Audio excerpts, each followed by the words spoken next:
Hello and welcome to the weekly moon update for the week of August 26th through September 1st. We are closing out August. What a chaotic month August was. And we are entering into September, and we are also will officially be starting the Virgo moon cycle next week, even though we've been in Virgo season since the 22nd. So this is like the first full week of Virgo season, and then we will end it with our new moon next week. So we've got a last quarter and a waning crescent week. Let's jump right into it.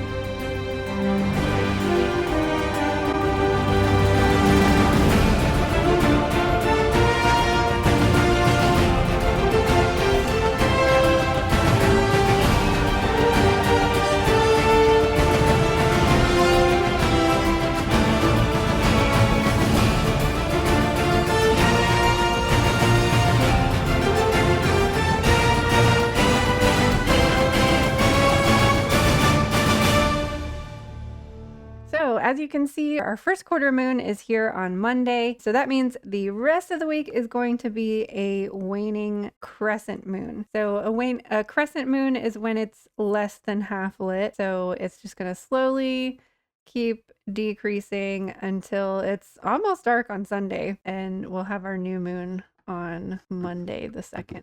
So the moon is entering Gemini close to midnight on Sunday night. So that means we will be in Gemini energy all day Monday and all day Tuesday.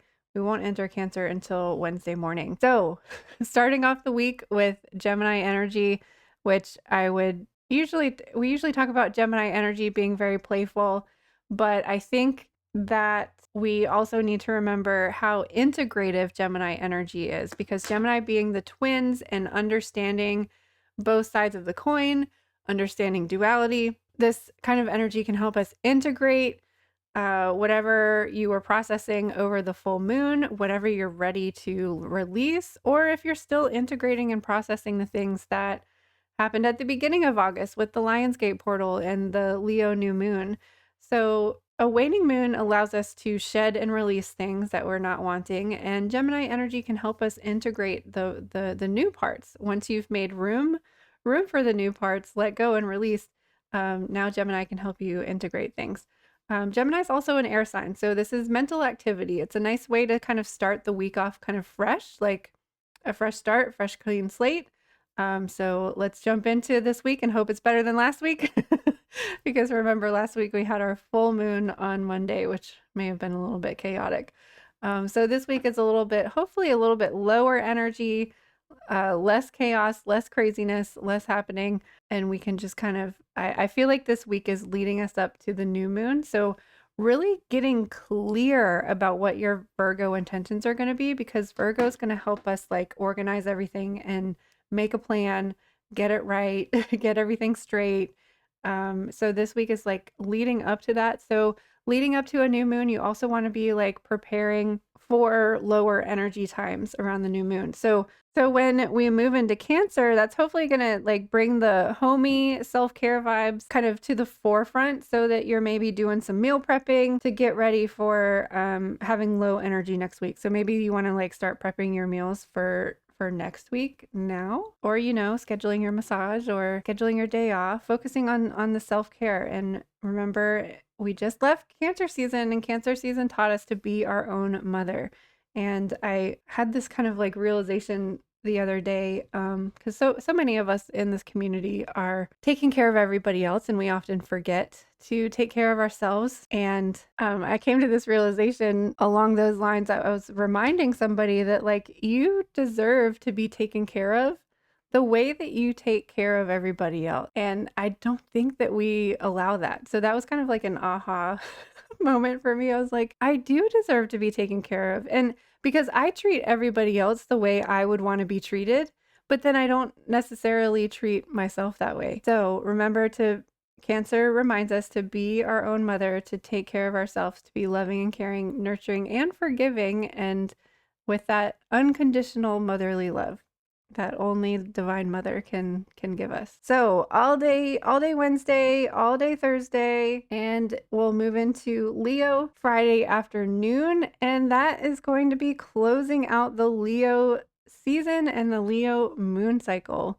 How are we here already? Didn't we just have the Leo new moon? So this is saying goodbye to Leo energy, saying goodbye to Leo season, and then we will be welcoming Virgo energy in, not until late in the evening though. We won't move into Virgo until 11:49 p.m. So that will put us into the new moon energy. And then the moon actually isn't going to be new until Monday evening. So we've got a little bit of time to like tap into that Virgo energy. So my hopes for this week is that like the air energy on Monday is going to like give us a clear perspective, a clear head, a clear mind, mental clarity on Monday and Tuesday. Then we can kind of, I don't know, just like relax into like this week has this energy that feels like kind of like a let go, like a release, like okay, we did it. We made it through. We made it through, and there's just this relief of like, now I can breathe. Now I can take a break. Now I can rest with this water energy. And then closing out the weekend with fire energy.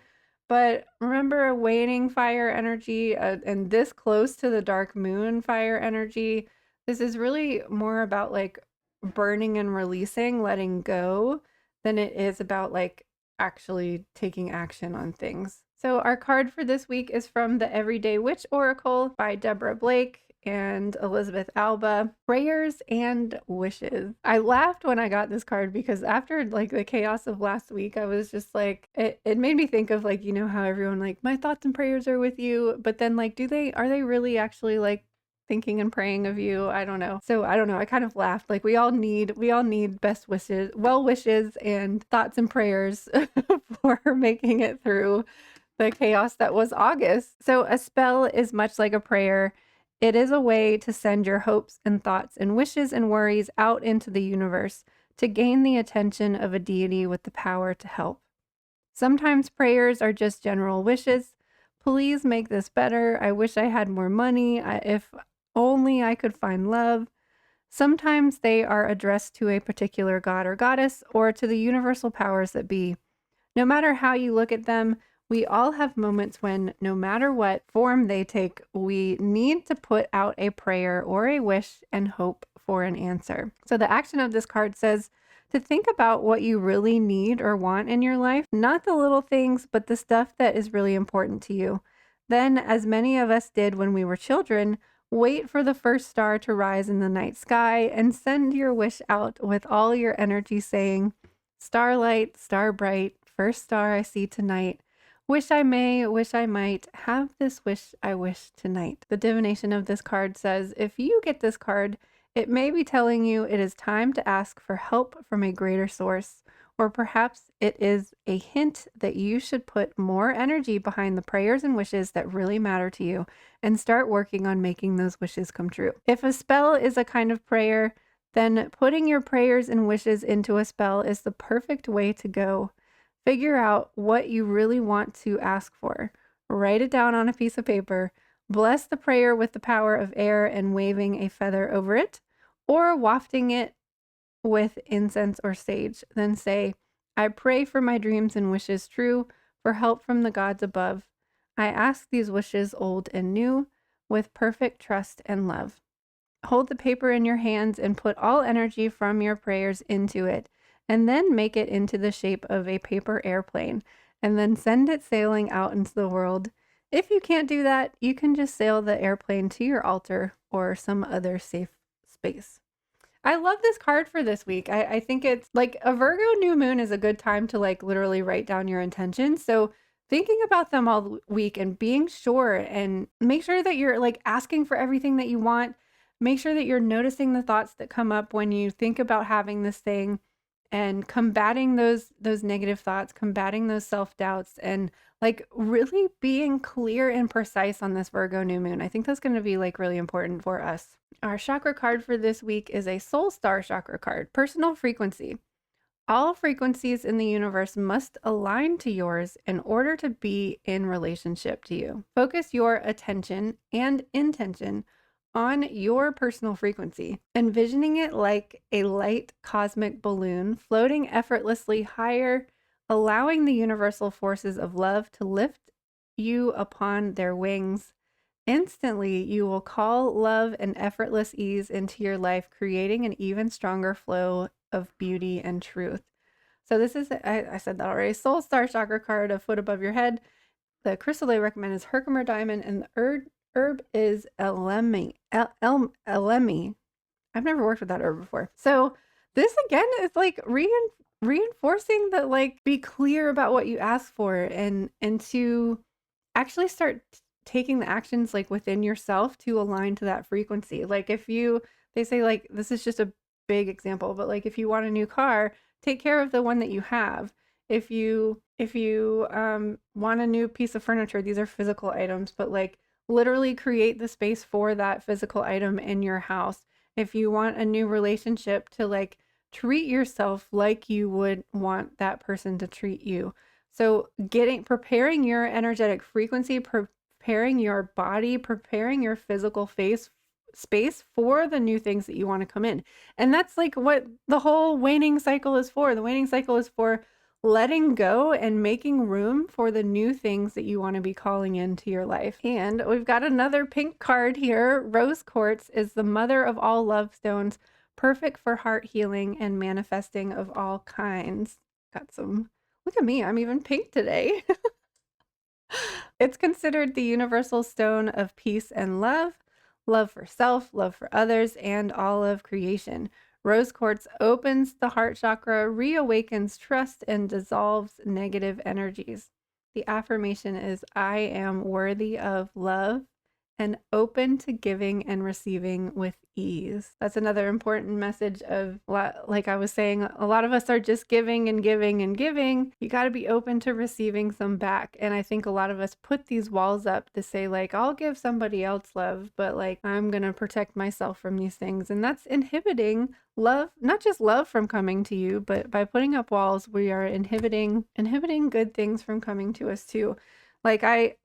When I first started on my like learning that I'm an empath and trying to protect myself from other people's energies, I used shields and walls and all of these boundaries and protections, but it was really inhibiting me from receiving not just spiritual guidance, but receiving just having a normal conversation with people. I'm like blocking myself off from really actually receiving and connecting to somebody. So I had to learn to like take down the walls, put down the shields, and I think it's more beneficial for empaths to learn how to release and let go of people's energy than it is to like totally put up a boundary and a wall from protecting. But gosh, I love these cards together. They just look so pretty. Don't they just look so pretty together with that sunset in the background and the rose quartz and the soul star chakra pink? I don't really use pink or I use more of like a burgundy or like a magenta for soul star energy. But anyways, prayers and wishes go out to you this week. Allow yourself to come down from that high of the full moon. Allow yourself some rest, some integration, some reflection time, and getting really clear about the things that you want to set your intentions around. So maybe going ahead and doing your reflection and intention setting, like start doing that mind map, start reflecting on this month. Cause I mean, gosh, it was a big month. Another recommendation, I also sometimes fill out this page when I'm around on my menstrual cycle, because you're just in a really reflective place during that time anyway. So sometimes I start filling it out. Sometimes I'll start filling it out when I'm on my menstrual cycle, and then I'll use a different color pen on the new moon. And it's kind of interesting how like different how different my perspective is when I'm not feeling well and when when I'm feeling better. So you can fill these pages out anytime. But I would definitely recommend filling them out. Start doing this mind map over here, getting ready for that Virgo Virgo moon, because that Virgo moon's going to want a step-by-step list, a 1, 2, 3, 4 plan for the Virgo new moon. So start working on it now. And thank you again for watching. I hope that you have a wonderful week. I cannot wait to see you on the other side of the looking glass again sometime soon. Come on over. The water's fine over here on the other side of the looking glass. Come hang out with me in Wonderland.